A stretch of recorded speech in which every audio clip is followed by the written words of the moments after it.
June 19, 1944. Chidori Airfield, Iwo Jima.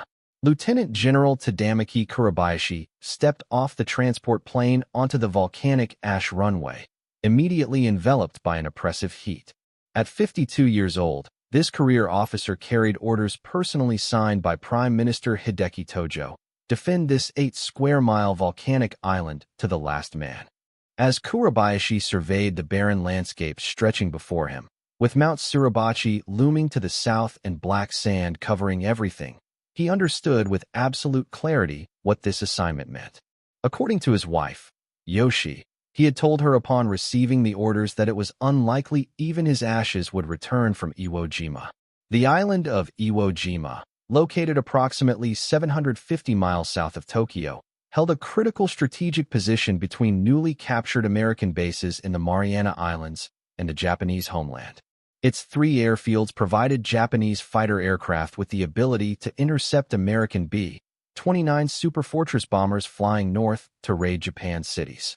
If the Americans captured Iwo Jima, they would eliminate this early warning capability, gain emergency landing fields for damaged bombers, and establish bases for P-51 Mustang fighters to escort bombing missions all the way to Tokyo. What neither Kuribayashi nor the approximately 21,000 soldiers who would eventually garrison this island knew was that they were about to fight what would become the bloodiest battle in United States Marine Corps history. A 36-day struggle demonstrating both the futility of Japan's defensive strategy and the extraordinary courage of men ordered to die for an already lost cause.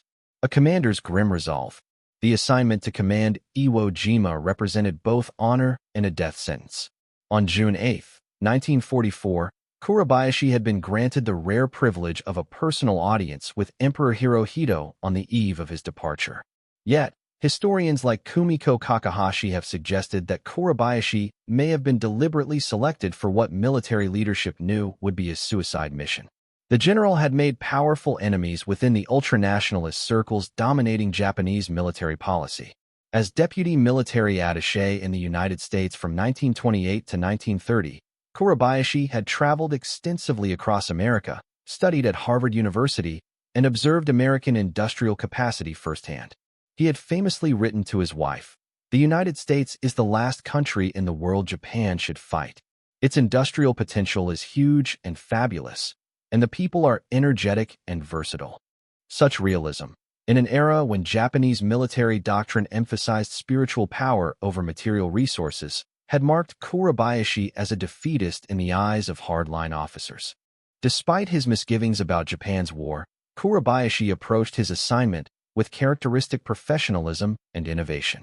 He began his inspection of Iwo Jima's defenses and immediately recognized the futility of traditional Japanese defensive doctrine. The garrison had been digging beach trenches according to standard practice, defend at the water's edge, contest every landing, die gloriously on the beaches. Kuribayashi ordered this work stopped immediately. He had studied American amphibious assaults on Tarawa, where Japanese beach defenses had been obliterated by naval gunfire before Marines ever landed. He had analyzed the disaster at Saipan, where futile banzai charges had wasted thousands of Japanese lives without significantly delaying American victory. Iwo Jima would be different. Kuribayashi would implement a revolutionary strategy, defense in depth, based on fortified positions deep underground, designed to survive the heaviest bombardment and inflict maximum casualties over an extended period. Rather than contesting the beaches, Kuribayashi would allow the Americans to land, draw them inland, then destroy them from prepared positions that naval gunfire and aerial bombardment could not reach. He ordered his engineers to begin construction of an elaborate underground fortress system utilizing the island's natural caves and volcanic rock. 25% of the entire garrison was detailed to excavation work, a massive allocation of manpower that drew immediate criticism from subordinate officers who believed men should be training for combat rather than digging tunnels. According to his former chief of staff, the general often emphasized, "America's productive powers are beyond our imagination. Japan has started a war with a formidable enemy, and we must brace ourselves accordingly." The engineering project that unfolded over the following months represented one of the most sophisticated defensive fortification efforts of the Pacific War. Mining engineers were dispatched from Japan to design the underground network, creating blueprints for tunnels at varying levels to ensure proper ventilation and minimize the effects of explosions near entrances. By February 1945, Japanese engineers had excavated approximately 18 kilometers of tunnel connecting defensive positions across the entire island. Soldiers assigned to tunnel duty worked in temperatures ranging from 30 to 50 degrees Celsius, 86 to 122 degrees Fahrenheit, as volcanic rock radiated intense heat that turned underground passages into suffocating ovens. Men collapsed regularly from heat exhaustion. Fresh water remained critically scarce, with supplies limited to what could be brought by submarine or surface vessels running the gauntlet of American submarines. The northern slope of Mount Suribachi alone harbored several thousand yards of tunnels. The main command bunker, located in the northern highlands near the village of Kitamura, sat 20 meters underground and consisted of multiple chambers connected by 150 meters of passageways, where Kuribayashi established his war room. The defenders, a cross-section of a fading empire. The garrison defending Iwo Jima represented a cross-section of Japan's military at this late stage of the war. The core fighting force consisted of the 109th Division, approximately 13,000 Army personnel organized into two independent mixed brigades. The 2nd Independent Mixed Brigade under Major General Kodo Osiga numbered approximately 5,000 men, while the 145th Infantry Regiment commanded by Colonel Masao Ikeda contributed 2,700 soldiers. Naval forces totaled approximately 7,500 men from the 27th Air Flotilla under Rear Admiral Toshinosuke Ikamaru. Unlike veteran formations that had fought in China or early Pacific campaigns, many defenders were recent conscripts with minimal training. Some were middle-aged reservists called up as Japan scraped the bottom of its manpower reserves. Others were support troops and administrative personnel pressed into combat roles as the empire's strategic situation deteriorated. Among the most notable officers was Colonel Baron Takeichi Nishi, commander of the 26th Tank Regiment. Born into nobility on July 12, 1902, Nishi had won a gold medal in show jumping at the 1932 Los Angeles Olympics, becoming a celebrity in Hollywood circles and befriending stars like Charlie Chaplin, Douglas Fairbanks, and Mary Pickford. His widow later recalled that he had been despondent after Pearl Harbor, knowing that war with America was strategic madness, but feeling bound by duty. On July 18, 1944, while sailing from Busan, Korea, to Iwo Jima, the transport ship carrying Nishi's regiment was torpedoed by American submarine USS Kobia. All 28 of the regiment's tanks sank to the bottom of the Pacific. Nishi returned to Tokyo to requisition replacements, managing to secure 22 tanks. During this brief visit home, he made a final trip to visit his beloved horse, Uranus, who had carried him to Olympic glory. Through late 1944, defensive preparations intensified despite constant harassment from American aircraft and submarines. The defenders discovered that Iwo Jima's black volcanic ash, when mixed with cement, created superior concrete. Pillboxes were constructed with reinforced concrete walls 4 feet thick, capable of withstanding direct hits from naval shells. The Japanese installed approximately 300 anti-aircraft guns, 33 naval guns ranging from 4.7 to 6 inches, 438 artillery pieces, 69 anti-tank guns, and Nishi's 22 tanks, which were dug into fixed positions and buried up to their turrets to serve as fortified artillery emplacements. Gasoline-powered generators allowed radios and lighting to operate underground. Hundreds of hidden artillery and mortar positions were placed across the island. The Japanese defensive preparations transformed every part of Iwo Jima into a potential killing zone, subject to defensive fire from multiple concealed positions. Kuribayashi's defensive philosophy broke fundamentally with Japanese military tradition. He explicitly forbade banzai charges. Such mass frontal assaults had characterized Japanese defensive tactics throughout the Pacific War, with soldiers launching suicidal attacks that fulfilled cultural expectations of honorable death but accomplished nothing militarily. Kuribayashi argued that charging into American guns was suicide without purpose. Instead, every Japanese soldier on Iwo Jima received orders to kill at least 10 Americans before dying. The goal was not victory, which was impossible, but maximum attrition. This strategy created deep divisions within the officer corps. Vice Admiral Sadayoshi Matsunaga openly clashed with Kuribayashi over defensive plans, wanting to establish strong positions along beaches and contest the American landing directly. Kuribayashi relieved Matsunaga of command, replacing him with Rear Admiral Ikamaru, who proved more willing to coordinate with Army defensive plans. By December 1944, Kuribayashi established February 11, 1945, as the target date for completion of defensive preparations.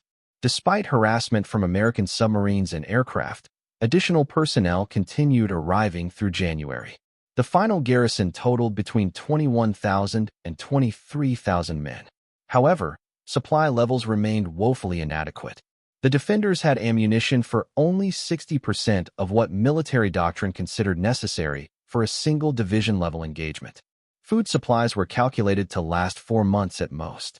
Fresh water remained critically scarce. Approximately 1,500 Japanese troops had been lost when their transport ships were sunk by American submarines en route to the island. Life on Iwo Jima before the invasion was characterized by constant work, insufficient supplies, and growing tension. Soldiers lived in caves and tunnels, sleeping on volcanic rock, breathing sulfur-tainted air. The island earned its name from volcanic gases that permeated everything. There were no trees, no vegetation beyond scrub grass. The heat was relentless. Men developed heat rash, dysentery, and various tropical diseases. Medical supplies were limited. Poor nutrition and unsanitary conditions took a terrible toll, with many soldiers dying of disease before American forces arrived. Yet, Kuribayashi insisted on sharing the hardships of his men, refusing special privileges. According to former subordinates, General Kuribayashi regularly visited wounded enlisted men in the hospital, behavior virtually unheard of for an officer of the general staff. When water rations were reduced, Kuribayashi accepted the same limited allocation as the lowest-ranking private. Kuribayashi's letters home during this period revealed a thoughtful man who loved his family, worried about their future, and accepted his own death as a necessary sacrifice. To his wife, Yoshi, he wrote in November 1944, "You must not expect my survival. The enemy may land on this island soon. Once they do, we must follow the fate of those on Attu and Saipan. Our officers and men know about death very well. I am sorry to end my life here fighting the United States of America, but I want to defend this island as long as possible and to delay the enemy air raids on Tokyo. Watch out for your health and live long. The future of our children will not be easy either. Please take care of them after my death." These words demonstrated that Kuribayashi harbored no illusions about his fate or the battle's outcome.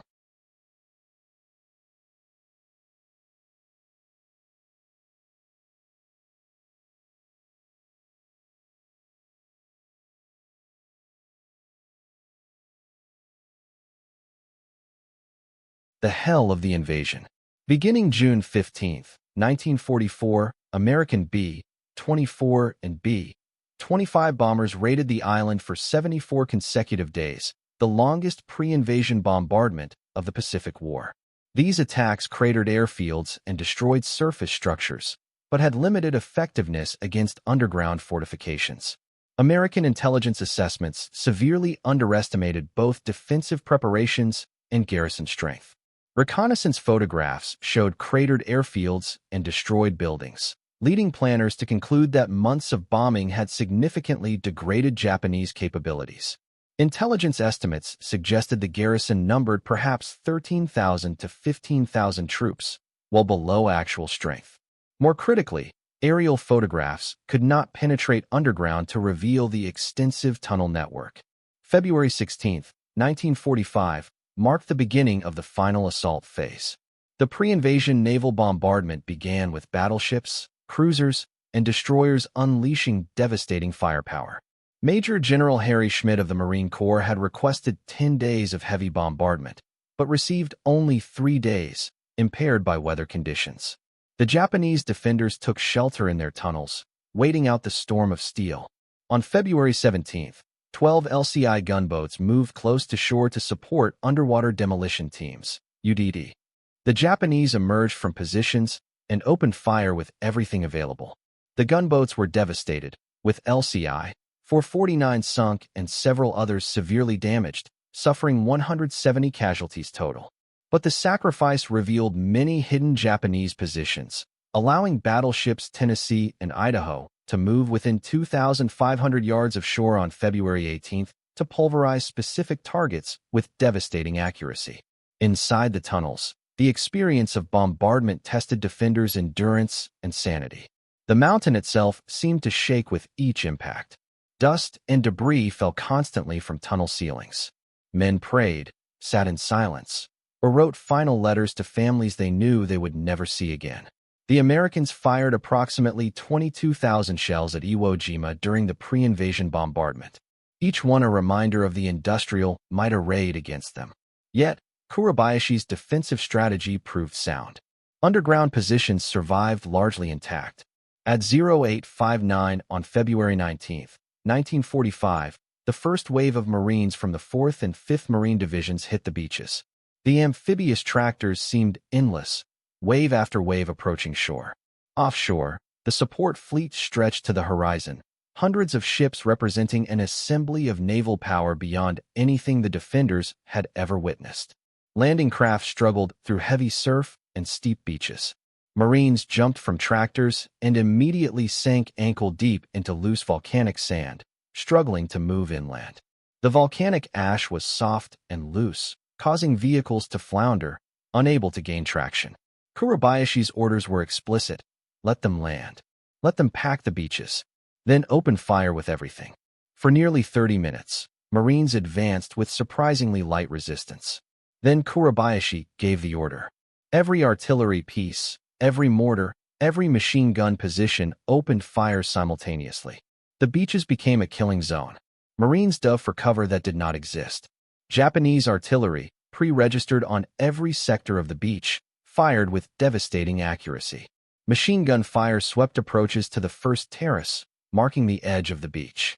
By day's end, approximately 30,000 Marines had landed, establishing a beachhead that stretched the width of the southern end of the island. They had cut Mount Suribachi off from the rest of the island's defenses, but the cost had been tremendous. Over 500 Marines killed and more than 1,800 wounded on the first day alone. That first night, Marines prepared for the massive banzai charges that had characterized previous Pacific battles, but Kuribayashi's orders forbade such attacks. The night passed with only minor probing attacks, leaving Marines confused but grateful.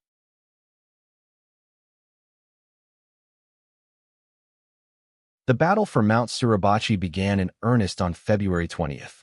The 28th Marine Regiment started the slow, brutal process of reducing Japanese defenses.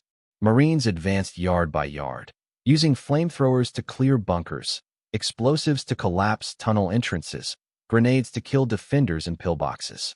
The Japanese fought from prepared positions, falling back through connecting tunnels when positions became untenable, emerging to fight again from new angles.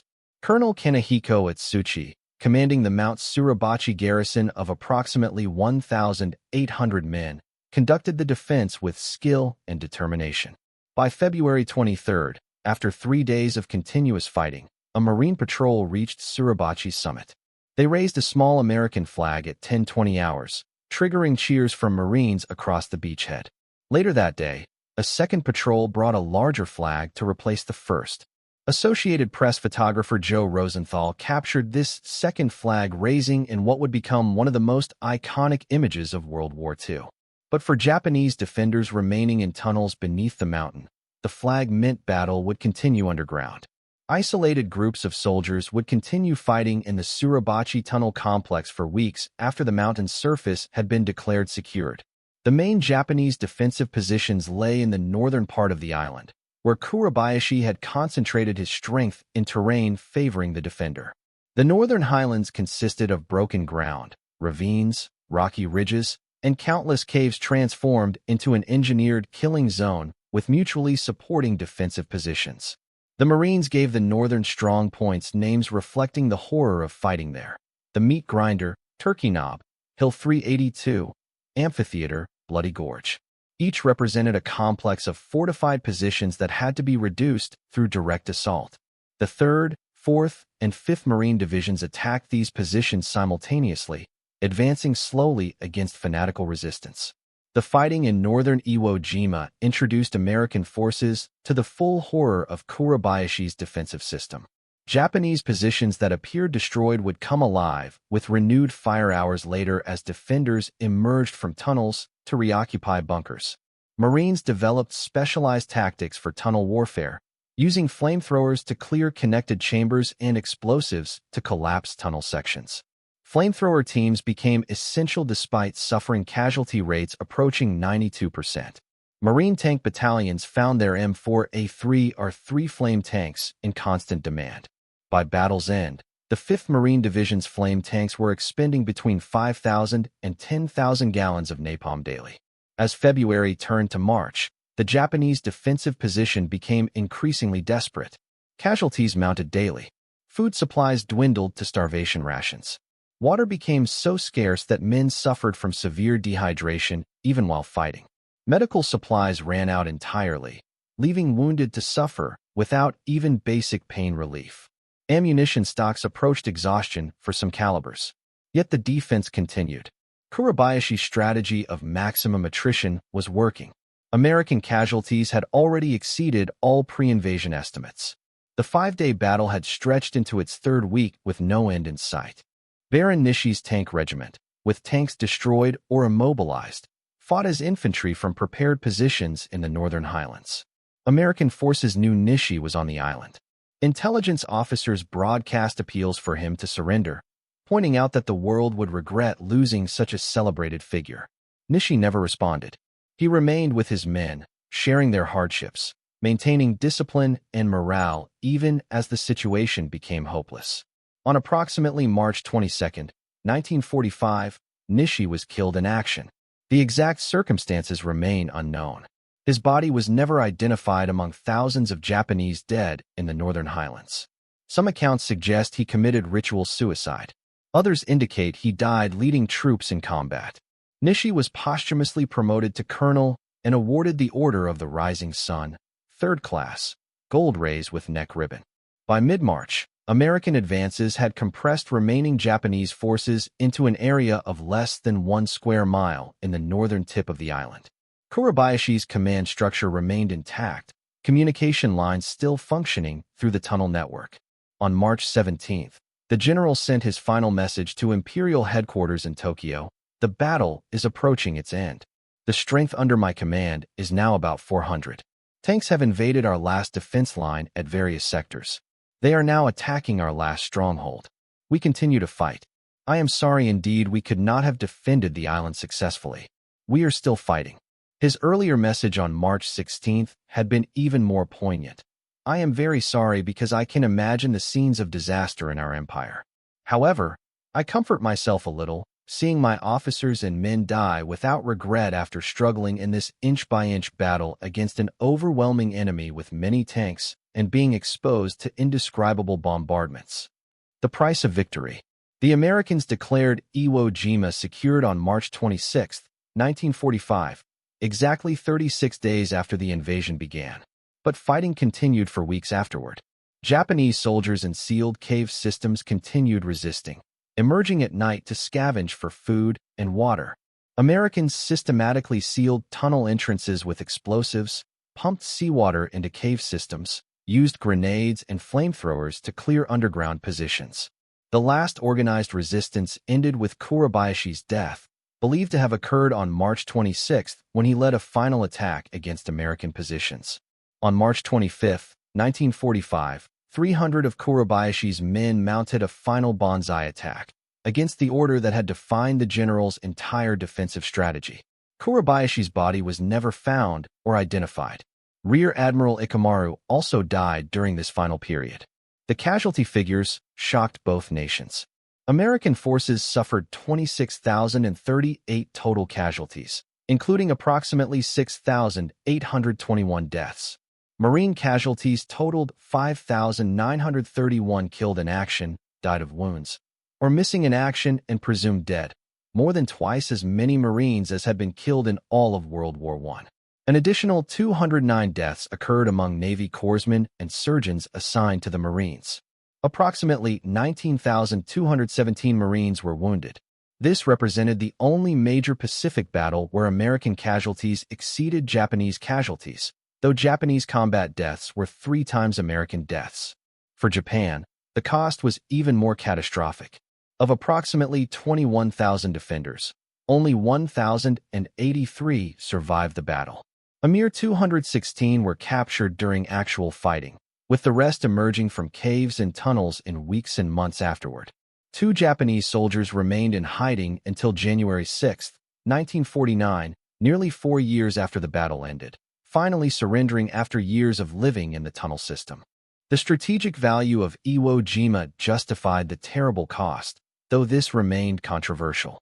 By war's end, 2,251 B-29 bombers made emergency landings on the island, saving an estimated 24,761 airmen who would otherwise have ditched in the Pacific or crashed attempting to reach the Marianas. The first B-29 to make an emergency landing was Dynamite, which touched down on March 4, 1945, while fighting still raged in the Northern Highlands. P-51 Mustang fighters based on Iwo Jima began escorting bombing raids to Tokyo and other Japanese cities. The island served as a base for air-sea rescue operations, allowing faster response to downed air crews. The Battle of Iwo Jima produced 27 Medals of Honor, more than any other single battle in Marine Corps history, with 13 awarded posthumously. Fleet Admiral Chester Nimitz, commenting on the battle, said, "Among the Americans who served on Iwo Island, uncommon valor was a common virtue." The battle demonstrated that Japanese forces could inflict terrible casualties even when facing overwhelming American superiority. Kuribayashi's tactics showed that determined defenders in prepared positions could extract a horrific price from attackers. Military planners projected that an invasion of the Japanese home islands would produce hundreds of thousands of American casualties if the Japanese employed similar defensive tactics on a larger scale. These projections contributed to the decision to use atomic weapons against Hiroshima and Nagasaki rather than launch Operation Downfall, the planned invasion of Japan. For Japanese families of men who died on Iwo Jima, the battle's aftermath brought only grief without closure. Most of the dead were never recovered or identified. Families received notification of death in battle, but no bodies to bury, no graves to visit. This inability to properly honor the dead carried special significance in Japanese culture, where Buddhist tradition emphasized the importance of proper burial. Even decades after the war, Japanese search teams continued recovering remains from Iwo Jima's caves. The remains of more than 10,000 Japanese soldiers still rest under the island's soil. In the immediate post-war years, the Battle of Iwo Jima remained largely forgotten in Japan. The nation was consumed with rebuilding from total defeat, processing the horror of atomic bombing and firebombing that killed hundreds of thousands of civilians. The strategic bombing campaign had killed approximately 900,000 Japanese civilians. The atomic bombings of Hiroshima and Nagasaki killed an estimated 200,000 people. In this context, Iwo Jima was simply one more disaster in a year of unprecedented national catastrophe. Decades later, historians and filmmakers began seriously examining the battle from the defenders' perspective. In 1970, Yoshi Kuribayashi represented Japanese families of war dead at a luncheon in Tokyo with American veterans. In a speech, she thanked them for expressions of friendship and received a standing ovation. She later attended both the 1985 and 1995 reunions of honor hosted on the island.